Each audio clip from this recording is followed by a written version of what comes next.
All right, good day. I hope you're having a great day. I am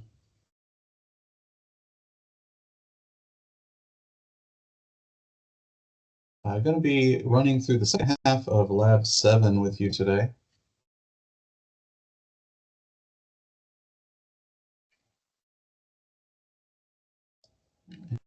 So let's go ahead and get started here. The first part of Lab 7 went through definitions of bones, talked about the different features. Remember table 6.2 in your text. You're not going to be directly tested over those definitions, but in remembering and studying the different features we're going to ask you to learn, remembering what those terms mean will be very helpful to you. So I would encourage you to go ahead and include that table in your study session. All right, so all right, so starting with the axial skeleton, which is what we'll complete today. We're going to start with the skull, right, which consists of 22 bones. Inside the skull, we have an additional 6 auditory ossicles, or ear bones, that help transmit sound from the eardrum to the inner ear and actually amplify that so that we can hear things more easily. All right, in the skull, 8 of the 22 bones are cranial bones. Most of those are single bones, are unpaired, and then we have 2 sets of paired bones there. In the facial bones, we have many pairs of bones, and we have a couple that are unpaired. I said one that is, yeah, 2 that are unpaired, the mandible and the vomer, right? So even though we are talking about 14 bones, I think we'll only need to learn 9 names, and then of course where everything attaches. The vertebral column, we're talking about the vertebrae of the spine plus the sacrum and coccyx. There are 24 spinal vertebrae, plus the sacrum consists of 5 or 6 fused segments, and then the coccyx, which usually consists of 3 to 4 fused segments as well. So for a total of 26 bones that you'll need to be able to identify. The thoracic cage is made up of the sternum and the ribs. So there are 12 pairs of ribs, 24 ribs in total. You'll need to be able to identify which rib is which, and there are a few different classifications there, and then be able to name the parts of the sternum. And then, of course, name those auditory ossicles and the hyoid bone in the neck. So let's go ahead and take a look at this. Now, model inventory, when you get a chance to come into lab or go to the library, please do put your hands on these models. The 3-dimensional understanding you get by putting your hands on them and looking at the models is much better than just looking at these flat 2-dimensional illustrations, however excellent they are.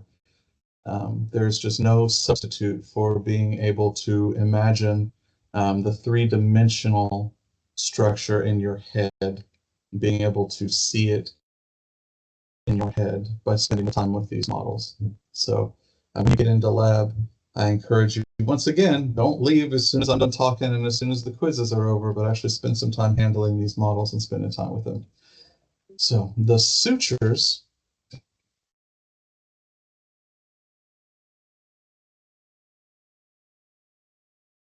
are where the cranial bones are stitched together. Most of these sutures are going to look like the edges of a jigsaw puzzle.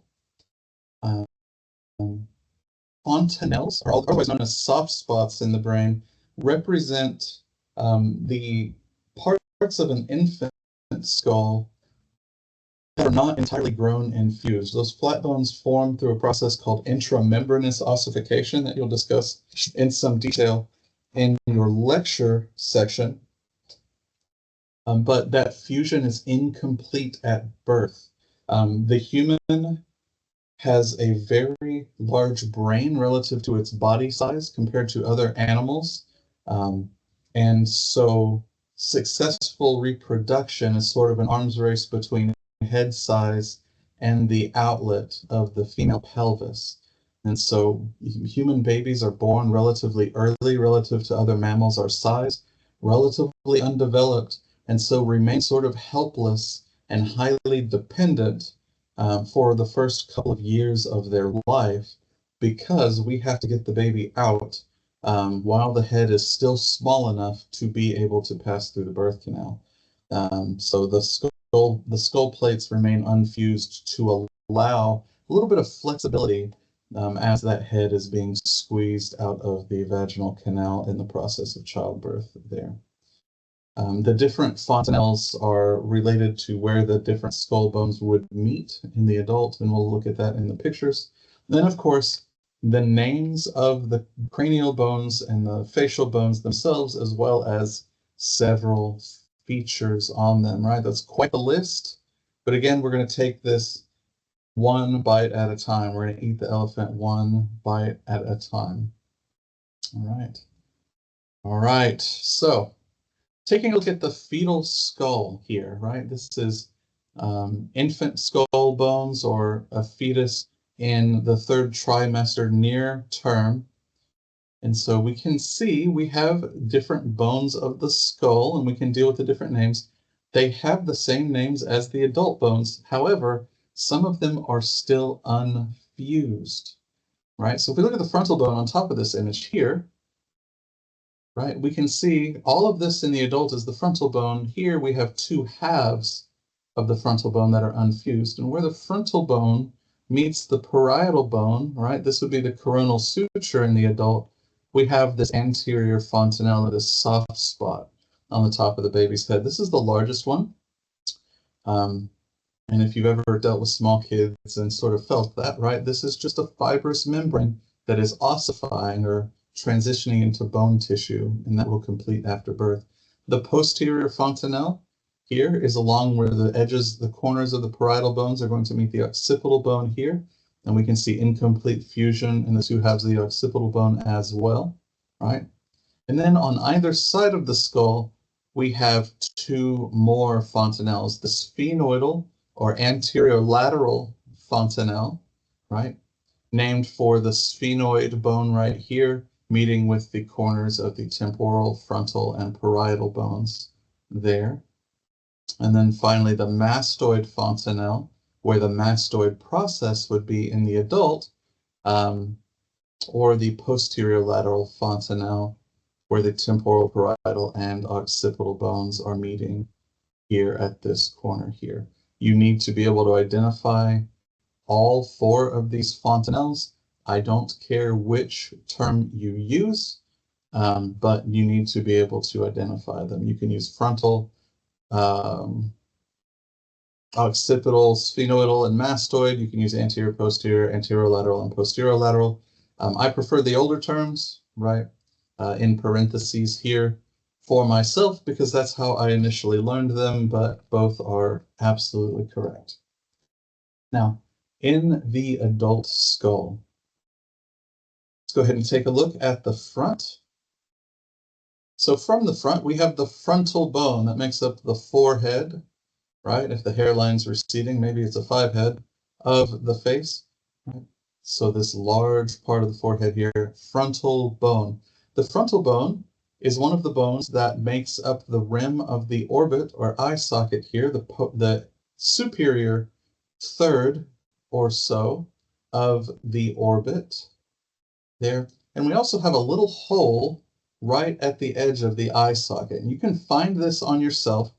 This is called the supraorbital foramen. The word foramen is a word that means hole. Supraorbital means above the orbit. So the hole above the orbit. Indeed, this is the exit of the first branch of your cranial nerve 5, your trigeminal nerve, abbreviated V sub 1, right? And it provides innervation to the face. Some of us have a little notch here at the edge of the bone rather than a full hole. Either way, you can find this, poke around the top just under your eyebrow, and you will find a tender spot, right? And that's what that is here. We can see the parietal bones on either side on the top of the cranium there. In front, the bridge of the nose is formed by two nasal bones, right? A right and a left. And then the front of our face and the medial inferior third of the orbit rim is going to be formed by the maxillary bone or the maxilla, right? So two maxillary bones fused together to form the maxilla. Here we have another foramen in the maxilla just under the orbit. And so you might guess the infraorbital foramen, or the hole below the eye. This is the second branch of cranial nerve 5, again, innervating the face, right? A lot of sensation to the face. And yep, there you can again poke around below your eyeball to the side of your nose and find that tender spot, and you've located your own infraorbital foramen and cranial nerve 5 V sub 2 there. As we continue to move downward on the maxilla, these little protrusions of bone here in between the roots of the teeth, those are the alveolar processes sort of supporting the roots of the teeth. We're going to go all the way straight down. We have more alveolar processes of the mandible supporting the roots of the lower teeth here. And then we have the mental foramen here. Again, it's the mental foramen because this is the mental region. The bump right at the middle front of your chin is called the mental protuberance, and it represents the two halves of the mandible fusing together. Some of us have a little dimple there, some of us do not. That's okay. The mental foramen is the exit for the third and final branch of the trigeminal nerve, cranial nerve 5, notated V sub 3 there. That information will be more important to you when we get to Unit 4 of this. So let me change my ink color here. Got the pen on, and it's not allowing me to draw. Give me one moment. And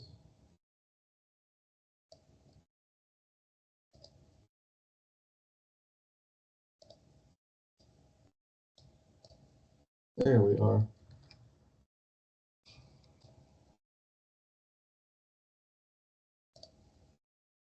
So V sub 3 here, V sub 2, and then V sub 1 right there for cranial nerve 5 to exit. Now, right in the middle of the face, we're looking inside the nose, inside that nasal cavity here. We can see part of the ethmoid bone protruding down into the nasal cavity. The top part of the nasal septum is here, right, and is the perpendicular plate of the ethmoid bone right there. The lower part of the nasal septum is called the vomer, and it articulates with the top of the maxilla and palatine bones and the sphenoid bone posteriorly. We'll take another look at that. We can also see a nasal concha or a turbinate here. The superior and middle nasal conchae are part of the ethmoid bone. They are spiral shaped, much like a conch shell that they're named after, and they are warm and humidify the air we're taking in. If you've ever done any running in the winter time, right, this makes it a lot easier on your lungs to breathe that cold air in. It conditions it for your lungs here. The inferior nasal conchae, pictured here, are their own individual bones, so they're paired, a right and a left bone, and it performs the same function, but they're not attached to the ethmoid bone there. Now, at the back of the eye socket, we can see a bone called the sphenoid bone. This is a butterfly-shaped bone that is underneath the frontal lobe of the brain. And we'll take a closer look at that. We can see part of it in the eye socket. We can see part of it on the side of the skull right here, right? And then we'll be able to see it from the inside and from underneath the skull as well. We have a cube-shaped ethmoid, right? The same ethmoid here is also visible in the medial wall of the eye socket. As we move forward, we'll find the lacrimal bone. Any Spanish speakers in here, lacrimal, to cry, to weep, right? This refers to tears. And indeed, it has a duct in it that will drain the tears from your eyes into your nasal cavity, which is one of the reasons why you start to snot when you are crying. Right? Here. Oh, we have a couple of passageways from the inside to the outside of the skull visible in the back of the eye socket here. We have the optic canal. It's the little hole on either side, again, a right and left. This is for cranial nerve 2, your optic nerve to pass through. So this would be, again, cranial nerve 2, indicated by the Roman numeral 2, right? Optic nerve and is emerging from the back of your eye and traveling to your brain. And then the superior orbital fissure moving up and laterally, so superior and laterally here. Some other nerves and blood vessels pass through here. And then the other fissure moving down and lateral here would be the inferior orbital fissure. You don't need to know what nerves pass through for this unit, but it will become relevant in Unit 4. And we can also see the edges of the temporal bones here. That's very important. I think finally the last part, the zygomatic bone here, forms the lateral lower third of the eye, of the orbit here, and also begins to form our cheekbone as we rotate back around. Now from the back, we have a much better view of the parietal bones, and then the occipital bone, which is one of the last bones to discuss. Over the occipital lobe of the brain that processes vision, it comes underneath the skull and then attaches anteriorly to the sphenoid bone that we see there. So let's move along.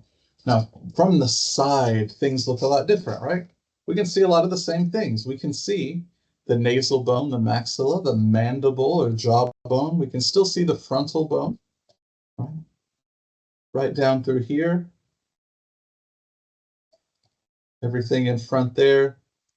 There's the border for the thing, right through there. Okay, so nasal bone, we're going to have the maxilla, the lacrimal bone back here with the lacrimal fossa and duct, the ethmoid bone deeper into that medial eye socket there, the zygomatic bone, right, pictured sort of in here, right? But then we have the parietal bones and the temporal bones, which are really most visible. And then let me draw this one in here. And we can start talking about some of these sutures. Now, between the frontal and parietal bones here that cover most of the vault of the cranium, we have the coronal suture, named for the coronal plane for the crown of the head, right, that it lies on top of there. The squamous suture here between the temporal and parietal bones is named because this is a flat part of the bone here, and the edges here, they overlap more like continents pushing up against each other in geology, more than the interlocking puzzle pieces that we see here. All right. Now, on the zygomatic bone, we have the temporal process of the zygomatic bone, right? This is the little part of the bone sticking out, moving this direction, right, toward the temporal bones, the temporal process of the zygomatic bone, right? And then on the temporal bone, we have the zygomatic process of the temporal bone, this piece of bone sticking out here and moving toward the zygoma. So the zygomatic process of the temporal bone joins with the temporal process of the zygomatic bone, forming what we call the zygomatic arch, which again forms our cheekbone here out to the side. Now we can see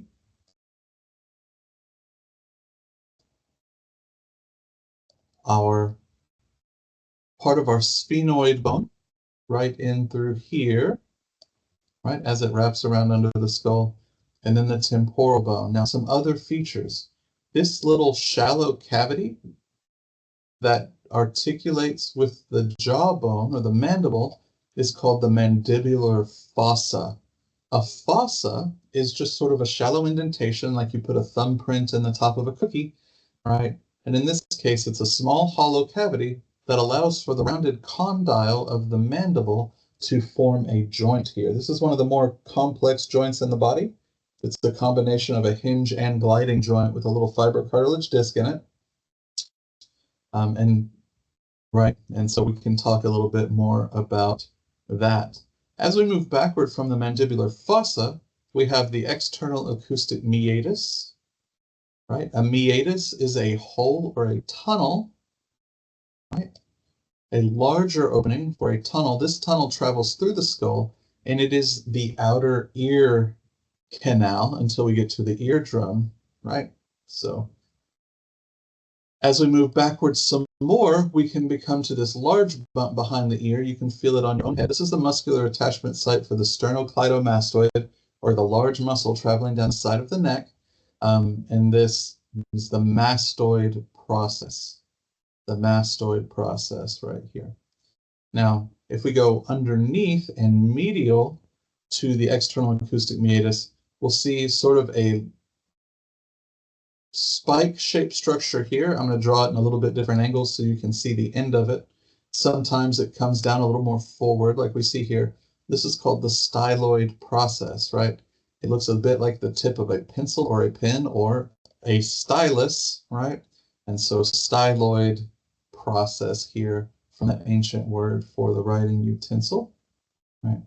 Now, on the mandible, we have the condylar process. So a process, just like in the cells, is just something that sticks out. So this is sticking out of the mandible. It has a condyle on it, or a rounded joint surface. So it is the condylar process, again, making up part of the temporomandibular joint, or TMJ. Moving forward, we have the mandibular notch here, this little swoop, and then we have another process here going underneath the cheekbones here, that zygomatic arch, called the coronoid process. Coronoid.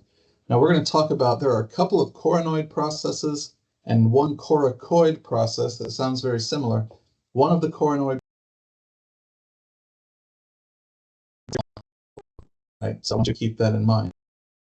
Now, the body of the mandible is this region underlying the teeth, where the teeth are resting on top. The angle of the mandible is turning the corner here, right? So this would be the mandibular angle. And then finally, the mandibular ramus is going to be this region here that is moving up toward the TMJ. So I'm just going to write that in here as a B, an A, and an R, right? And when you're at the bar, you're going to be opening your jaw to imbibe your drinks, right? So BAR, body angle ramus of the mandible right there. And this even looks like how we would draw an angle right here, right? A little acute angle there. Now we're looking at the underside of the skull here. So we can see the vomer, right, in between these pterygoid processes of the sphenoid bone, right, pictured here in pink, and I'll outline it again. Over here, we see that on the side of the skull, right? Now, this is a great example of where the two-dimensional image really does not do the three-dimensional structure justice. The sphenoid is a large butterfly-shaped bone underneath the frontal lobe of the brain, as I mentioned before, but there's a lot of depth here. The greater wing over here is swooping up around the side of the head. This pterygoid process here comes from the base of the cranium and elevates 1.5 inches or 2 inches to join the maxilla, right, at this hard palate where we have our upper teeth, right? So this two-dimensional drawing just really doesn't do that any justice, right? Now, as we see the hard palate here, the posterior third is made up of a right and left palatine bone, right? So it's going to be the right palatine bone. This is going to be the left palatine bone. And then the palatine process of the maxilla. So this is still going to be the maxillary bone here, generally considered fused, right? And we, not right and right, my goodness, right and left. There, again, holding the teeth there. Again, we can see the zygoma from the inferior view. We can see the temporal bone, the zygomatic process of the temporal bone forming the bulk of the zygomatic arch, right? We can still see the external acoustic meatus and the mastoid process.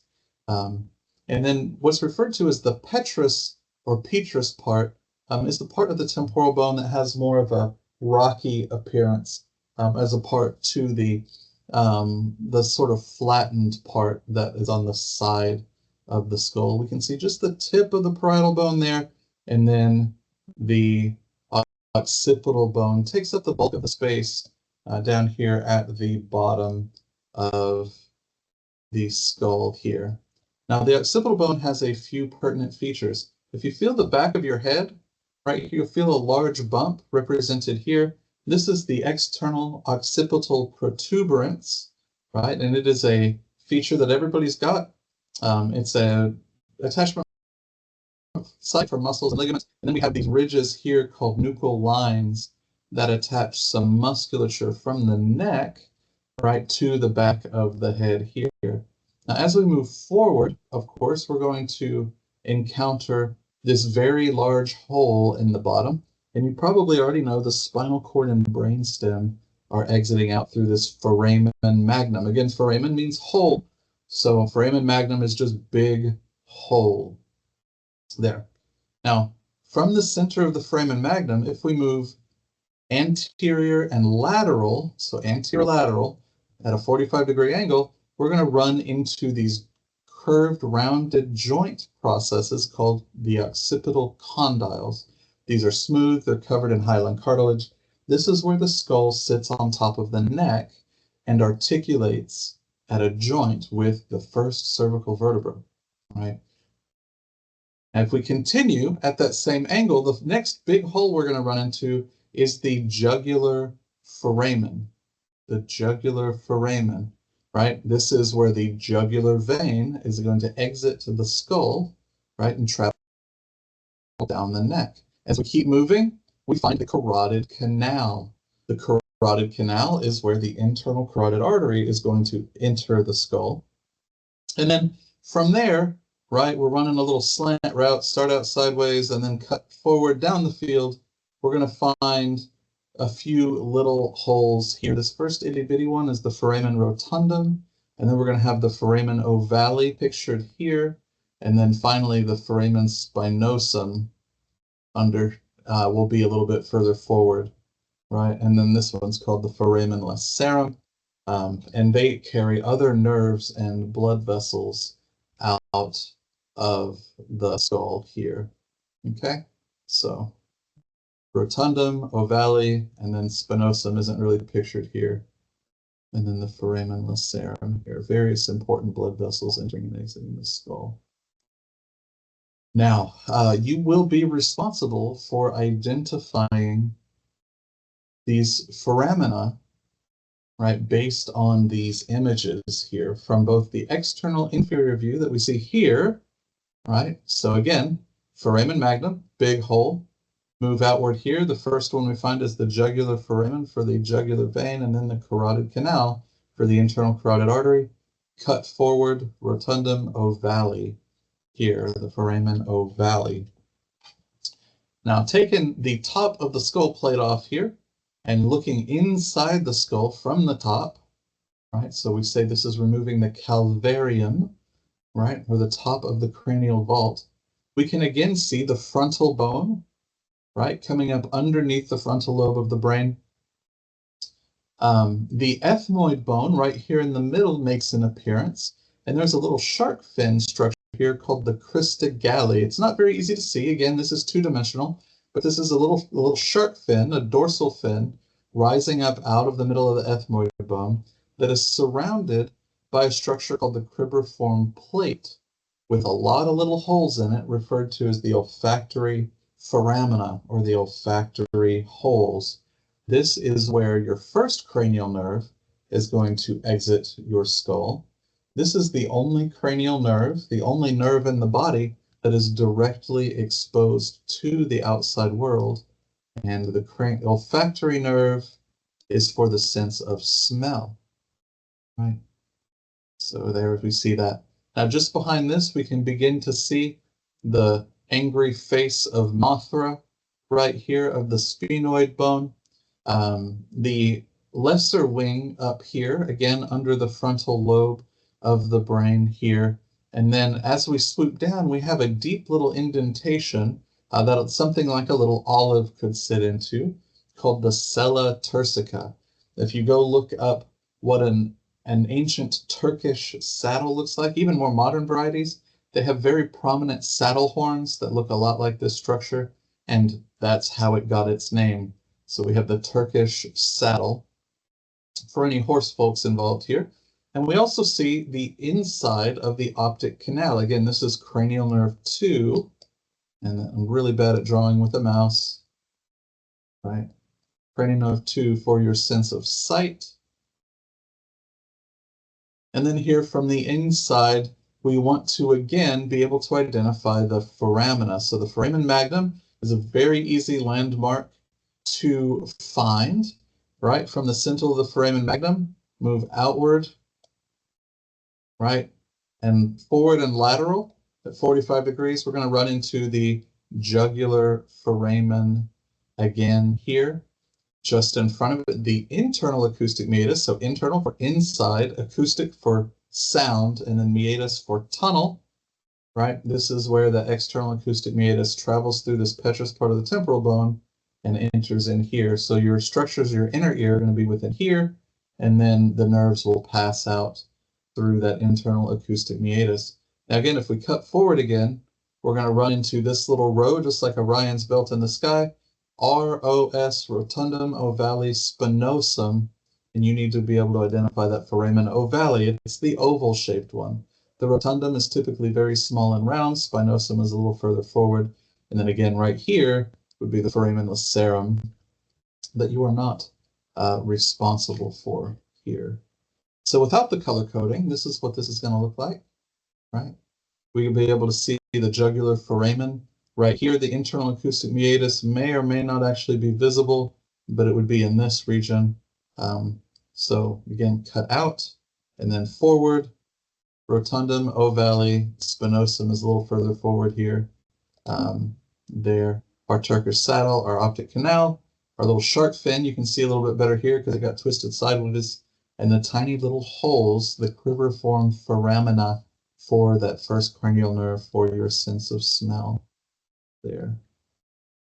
Now viewed from the bottom, this is representative of a picture you will likely see on your exams and therefore also on your quizzes, right? So we can identify a lot of things here. The crista galli again up here, little shark fin, the cribriform plate and foramina, the little holes, right? The lesser wing of the sphenoid, the optic canals here, the sella turcica here, and then of course the foramen magnum. The jugular foramen. As we move out here, the internal acoustic meatus there. Now, on the outside, the carotid canal is very near the jugular foramen. On the inside, the carotid canal is over the hill here, right? This is a sort of a ridge. We go over the hill, find the carotid canal, right? And it will be somewhat near the foramen rotundum and the foramen ovale. And then we can just see the edge of the foramen spinosum right there. And so in orange, we have the jugular foramen, and in purple, we're representing the carotid, passing through the carotid canal, and then just to the left here, that's the foramen rotundum, and the foramen ovale right here is covered up by this purple pipe cleaner right there. On the inferior view, right, the pipe cleaners are the same color, right, same color coding. We can follow it out straight there. But on the inside, again, we have to kind of climb the mountain and go over the top of the mountain here to get between the jugular foramen in the back in orange and the carotid canal in the front in purple.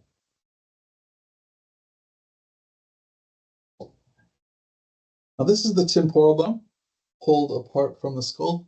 In lab, if you're in the primary AMP1 room, we have an exploded skull where you can look at this in 3 dimensions, but we can see all of these features here on the temporal bone. Now this is the sphenoidal bone. You can see sort of the butterfly shape. To me, it looks more like an angry, sad moth. To me, a little face right here in the middle, right, where we see the optic canals and sella turcica. Again, the foramino lying entirely within the sphenoid bone, right there. This would be where the sphenoid bone meets up with the anterior aspect of the occipital bone underneath the bottom of the skull there. So that represents this region right here.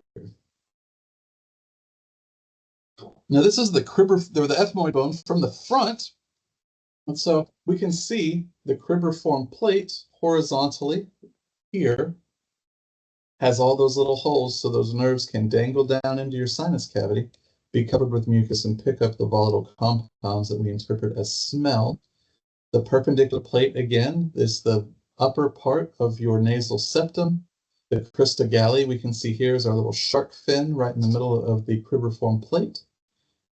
And then over here to the sides, you will see the turbinates here, the superior and middle nasal conchae, and then the rest of the bone is hollow and filled with large air cells or sinuses. Here's the mandible all on its own. We've covered all of this again. Again, the body angle and ramus of the mandibule here, so the bar here, the condylar process with the mandibular condyle or joint surface right there, a notch, the coronoid process, right? Again, looking like a little dorsal fin sticking up out of the water. It's the attachment for the temporalis muscle for chewing, right there on either side. And the alveolar processes in here supporting the teeth, right? On the bottom, our mental foramen, the exit for cranial nerve 5, 3. And then finally, on the inside of the jaw, if any of you have ever had any dental work done where they've needed to numb your lower jaw, the dentist is going to reach his gloved hand back there, or her, and feel for a little notch. There's actually a little ridge, a little spike of bone right here, the mandibular notch, if you will. And then just behind that, we have this mandibular foramen here. Now, it's very common to mistake mandibular and mental foramen because they're both on the mandible, but the mandibular foramen is inside, right? It's on the internal side. This is where 5-3 enters the jawbone, becomes the alveolar nerves that innervate the teeth, and so this is where we're going to inject that lidocaine to numb the jaw when the dentist needs to go drill baby drill and fill in a cavity or do something like a root canal, right? So think back anytime you've ever had that done, right? They locate this nerve by feel, and then we'll inject the lidocaine around it to essentially put a nerve block so everything downstream goes numb right there. Right, this is half of a maxilla, so the right maxillary bone, if you will. Again, we have alveolar processes here in between the teeth. We have the infraorbital foramen, or the hole below the orbit. Again, that's the exit of second branch of trigeminal nerve, cranial nerve 5 there. And then we can see the margin of the eye socket and where the zygomatic bone will attach there. Right, so the medial lower third of the orbit right there, and then forming the floor of the eye socket. We need to know about the sinuses or the air pockets within these bones as well. And the good news is that the sinuses carry the same name as the bone that they are within. And they are lined with mucosa. They're filled with air. When you get a cold or get allergies and they get swollen up and painful, right, it doesn't feel too good. But they will enhance the resonance of your voice because they're an open cavity that your skull will vibrate in. And they also help to warm and humidify the air as you breathe in through your nose. Breathing in through the nose and out through the mouth is actually really important. It does a lot of interesting neurological things. It changes how your brain works a little bit and how your immune system functions. Even your stress levels can be affected in a positive way by breathing through your nose rather than through your mouth. Now, diagrammatically, right, this is a frontal view. So if it's in the forehead, it has to be frontal. If it's in the face on either side of the nose, it has to be maxillary. But the sphenoidal and ethmoidal sinuses are lined up from front to back. So on a side view, right, remember the ethmoid bone is right in between the eyes, more or less. And the sphenoid bone is a little bit more posterior. So in this diagram, right, that's how you tell the difference between those, right? The maxillary sinus is, of course, in the maxilla frontal sinus up there. Now, same region of the body. We're looking at a mid-sagittal view of the nasal cavity to look right at the side of that septum of the nose. So up here in yellow again, we have the frontal bone outlined here with the frontal sinuses there, right? We have the nasal bone outlined here. We have the hyaline cartilage making up the fleshy part of the nose here, little nostril. We have the portion of the maxilla and the palatine process of the maxilla here supporting the upper teeth. We can see the palatine bone here forming the back of the hard palate. And then this is the vomer here in light blue forming the lower half of the nasal septum and the perpendicular plate of the ethmoid bone forming the upper part of that nasal septum. Now remember, right, this would be up here. I'm going to try to color that in yellow, right? This would be the cribriform plate of the ethmoid bone, and then our little shark fin is going to be the crista galli up here, and then cranial nerve 1, the olfactory nerve, right? They're going to be dangling down through here, picking up odor molecules and transmitting those signals to your brain. These are going to represent the sphenoidal air cells or sphenoidal sinuses, right? And then this is the sella turcica of the sphenoid bone right here, right? And then this would be the front of the occipital bone all the way back there. So what do you need to know? The roof and walls are formed by 4 bones, the ethmoid, palatine, maxillary, and inferior nasal conchae, which are not pictured here because they're on the lateral wall of the nasal cavity. You also need to be able to answer what 2 bones make up the nasal septum, right? The perpendicular plate of the ethmoid and the vomer here. You may also be asked to name the 3 bones that make up the margin of the orbit, right? The margin or edge of the orbit is made up of 3 bones in rough thirds, right? The frontal bone superiorly, the maxillary bone on the lower medial or inferior medial portion, and then the lateromedial or the inferior lateral, sorry, that didn't make sense. The inferior lateral portion would be the zygomatic bone, right? That's the 3 bones that make up the margin of the orbit. The orbit itself, the whole cavity that holds the eye, is formed by 7 bones, all right? These 3, all right? The maxilla and zygomatic form much of the floor of the orbit as well as the outer lower rim. The frontal bone forms much of the roof and outer upper rim of the orbit. The back wall is mostly the sphenoid bone, right? We can see part of the greater wing of the sphenoid. Remember, this is the optic canal for cranial nerve 2, the optic nerve for your sense of sight. This is the superior orbital fissure. We have some other nerves and blood vessels traveling through there. And then the inferior orbital fissure, right? Again, carrying other nerves there. Now, the medial wall is where all the fun stuff happens. The palatine bone makes up just the tiniest little bit of this lower medial wall, right? And it's the one we forget about because it's not even really visible on many of our models. So please don't forget that one. As we move forward, we have the cuboidal ethmoid bone forming the bulk of the medial wall. And then as we get closer to the front, we're going to have the lacrimal bone, right? Lacrimar, again, referring to cry or to weep, right?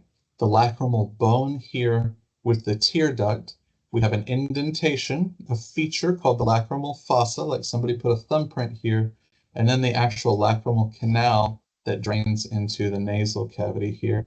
And then from there, we will finally get back to the maxillary bone there, okay? So I'm going to draw that line. Da, da, da, da, da, da. Remember, this is the infraorbital foramen, 5 sub 2, and then this would represent the zygomatic arch here, made up of parts of the zygomatic bone and the temporal bone. I'm going to erase some of the ink here. In this particular picture, we do not see a supraorbital foramen. Instead, this is an example of what we might call the supraorbital notch here. So this is just a normal anatomical variant. In some people, we see the foramen. In some people, we just see the little notch right here, right? And again, some people have an actual hole, some people have a notch, but either way, that would be cranial nerve 5 sub 1 right there. Now, finally, we're out of the skull proper, right? 22 bones learned and a whole bunch of features. Now, excuse me, this is the hyoid bone. It's the only bone in the body that does not articulate directly with another bone. It's suspended by ligaments and muscles, and it is an attachment site for some of the muscles of swallowing and speech, right? You don't need to know any of the features, but you need to know this is just floating there in front of the neck. Now the auditory ossicles, these bones transmit sound waves from the eardrum, amplify them, and then transmit them into the fluid of the inner ear, right? There are some muscles that attach to these bones that can muffle our hearing if we're exposed to loud sounds. So by putting tension on these bones and joints, that dampens the vibrations and protects the sensitive structures of our inner ear from loud sounds. Now, unfortunately, these muscles take 15 to 20 minutes to fully contract. And so if you go immediately from a quiet to loud place, that's not very effective. But if you've ever left like a loud concert or church service and noticed that your hearing is kind of muffled for 20 minutes or so, that is the effect of that stapedius muscle tightening down there, and it will gradually loosen. Now, unfortunately, this is not absolute protection.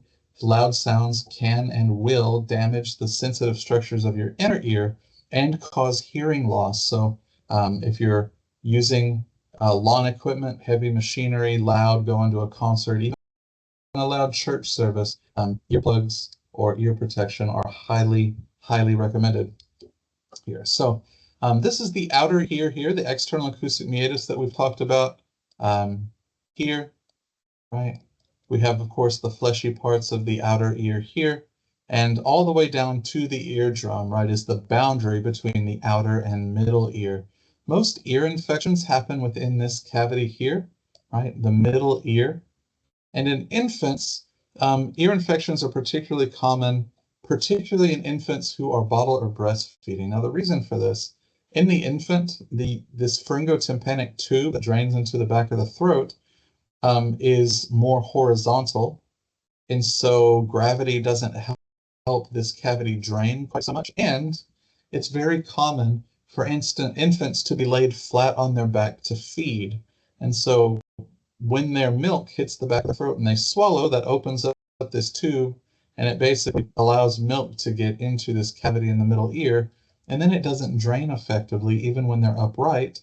And so this can cause recurrent middle ear infections. So just a practical thing, if you got infants in your life and you're seeing that happening, encourage the people feeding that infant to sit them up at least about 45 degrees while they're feeding.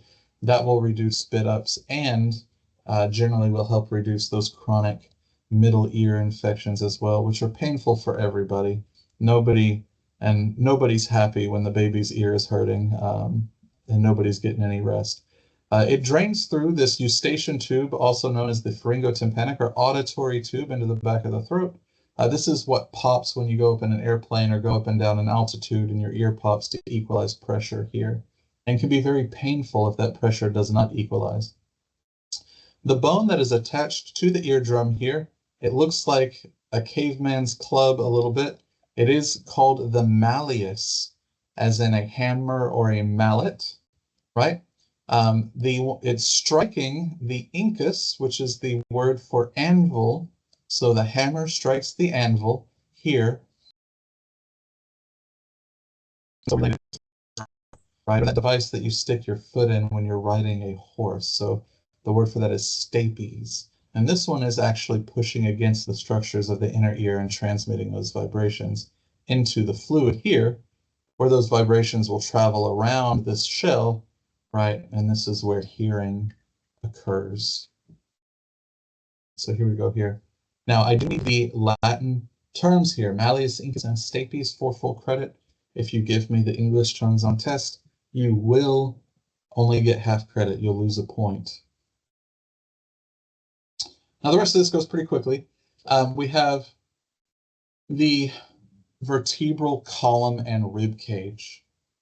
All right, so we need to identify the general features of the vertebra. We'll talk about that. And then the different regions of the vertebral column. Now we have 24 vertebrae, 7 in the neck, called cervical vertebrae, 12 in the back, the thoracic vertebra, and then 5 rather, in the lower back, called the lumbar vertebra. The thoracic vertebrae are where the ribs are. So you can very easily see the boundaries between the cervical, thoracic, and lumbar. Where do the ribs begin and end, right? The first rib is on the thoracic vertebra 1, the last rib is on thoracic vertebra 12. Now, below the lumbar spine, we have the sacrum, or that large keystone between the hip bones, and then our vestigial tail is the coccyx there. Each one of those is made up of several fused segments, several fused vertebral segments, but we don't count those as individual bones in the adult, and they are somewhat more variable than the rest of the spine. Every mammal, except 2, the three-toed sloth and the dugong, I believe, have 7 cervical vertebrae. Even a giraffe with its long neck has 7 cervical vertebrae. That is something that's very consistent among vertebrate anatomy. But as we get down to the tail segments, the sacrum and coccyx, humans may have 3 or 4 or 5, and then the sacrum may have 4 or 5 or 6 segments, but typically we would see 5. Now, what does the vertebral column do, right? It transmits the weight of the trunk to the lower limbs. So it's there to support the core of the body and allow for muscular expression in the appendages by forming a strong and stable core. It also protects the spinal cord, right? And it's flexible. It allows us to move a little bit. You notice on the anterior view, right, the spine is straight from side to side. That is good. That is what we want to see. From the side, however, we have these S-shaped curves. This is entirely normal, right? We have, from the side, a concavity in the cervical spine, a posterior convexity in the thoracic spine, another concavity in the lumbar spine, and then the sacrum and coccyx together form another posterior convexity, right? So concave is when it dishes in, convex is when it pushes out, right? This gives us a lot of mechanical strength and resilience against compression, together with the intervertebral discs, that fibrocartilage, that's very good there. Now, in between 2 vertebrae where spinal nerves exit, right, here on the sides, we have the intervertebral foramina, right? This is where nerves exit the spinal cord and travel out to other parts of the body. The long tube that the spinal cord sits in, right, you know as the vertebral cavity, right? The holes in each individual vertebra are called the vertebral foramen there. The large massive bone at the front of a vertebra is the vertebral body here, and then the little spike that sticks out toward the back is the spinous process here. Now, here, right, scoliosis is an abnormal lateral curvature here, right? You probably have heard this term. That's great. Now, here, matter of fact, I'm going to keep those ink annotations, but I'm going to go ahead and make an edit real quick.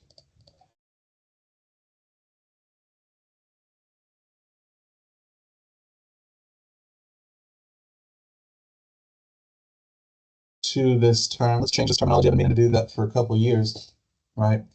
A kyphosis is the normal term for this convexity in the thoracic spine. This is normal. It's supposed to be there. And this convexity posteriorly in the lower, the sacral coccygeal region here. Again, this is completely normal. A lordosis is a term for this concavity in both the cervical and lumbar spines. Those curves are supposed to be there. They are important for proper biomechanical motion and support. Now, if they are too exaggerated or reduced, right, that is a problem. So the abnormal spinal curvatures we're going to look at are hyperkyphosis and hyperlordosis, right? Otherwise known as hunchback and swayback. And this is an accentuation of those curvatures here, right? So scoliosis, right? We can see, nope, let's go back. If we trace the back of the spine down, right, we can see a curve here. And so the reason we see these curves, generally there's something developmentally going on. It can just be muscle tension. Sometimes somebody has what's called a hemivertebra, so only half of the vertebra forms and then it's built like a little wedge here, tilting the spine, right? But the body is going to work like hell to get your eyes level to the horizon. And so wherever the problem is, the rest of the spine is going to compensate to try to bring the eyes level to the horizon so that you can walk and move about the world in a relatively normal place. And so in this case, the primary abnormality is in the thoracic spine, right? And then, so if we just had one big curve here, right, we would have straight spine and then a big curve and then a straight spine and the eyes would be tilted like this. But here, in order to compensate, we have an opposing lateral curvature in the lumbar spine. And again, here, which in the neck, which you're going to bring the eyes again level to the horizon there. So that's sort of the etiology of scoliosis there. A lot of it's idiopathic and happens in adolescence. So meaning that there's not a frank abnormality in the vertebra. It's just a developmental thing. And it can be mitigated and even corrected through aggressive physical therapy and even splinting. But at some point, if it gets too exaggerated, it can interfere with the function of the heart and the lungs and cause significant pain. And so traditionally, surgical intervention has been done to stabilize the spine and prevent it from worsening. Now, this hyperkyphosis here in B, again, I'm going to come in here, I'm going to change the terminology.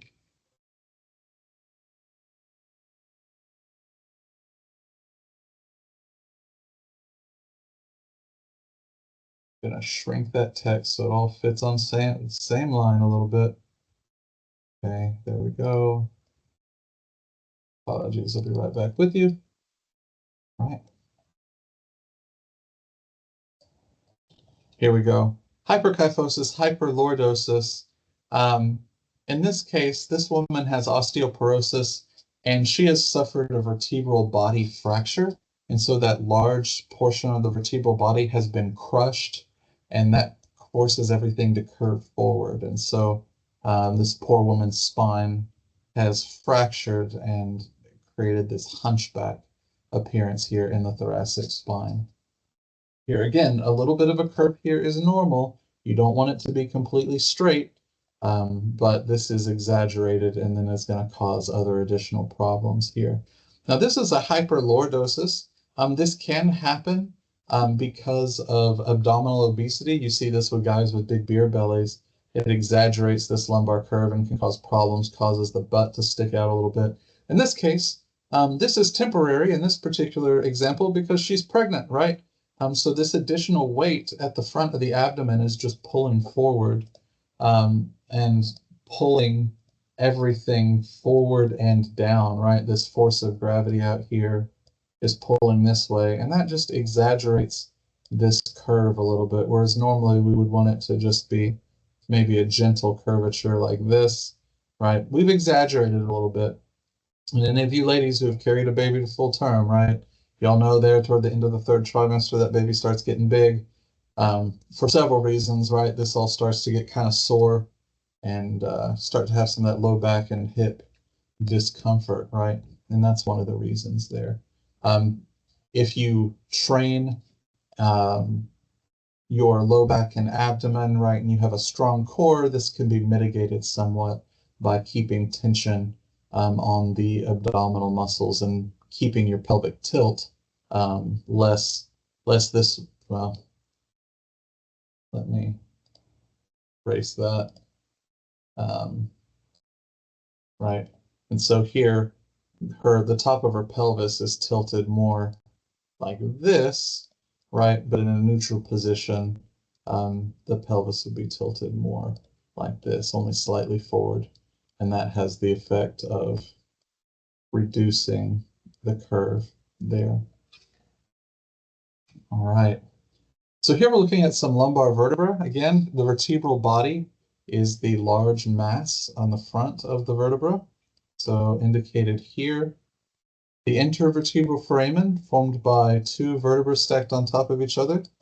The intervertebral foramen, the spinous processes sticking out toward the back, we've sliced them in half down here, right? And then sticking out to either side, we have a transverse process, just like transverse plane, right?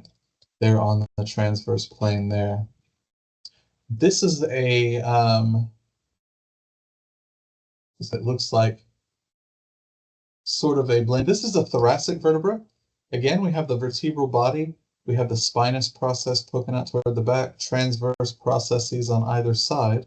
We also have articular facets or facets here. These are joint surfaces, right? This superior one is joining with the vertebra above it, right? And these are gliding joints. So as we're bending and twisting our spine, these are sliding on top of each other here. But we also have these other joint surfaces, right? This is one way we can identify a thoracic vertebra because this is where the ribs attach, right? First at the body, and then as it swings around, it'll catch the edge of the transverse process before coming around the front of the chest. This is the cervical spine, right? The cervical spine, the cervical vertebrae are characterized by their bifid spinous processes. So you see how they're forked like a snake's tongue, right? Bifid means split like that into two pieces. And then we have small transverse processes with a transverse foramen in each one, carrying the vertebral artery. And then we have C1 and C2, the atlas and axis, that are special cases. The atlas, named for the Greek god that holds the globe on his back, is holding the globe on its back, right? This is the articulation or the joint surface for the occipital bone, where the skull rests on top of the neck. Now in C2, we can see a little tooth or a dens or an odontoid process sticking out of the vertebral body here, right, forming a pivot joint with atlas. And so when we rotate our head side to side, most of that rotation is happening right here between C1 and C2, as C1 just spins on top of C2, right?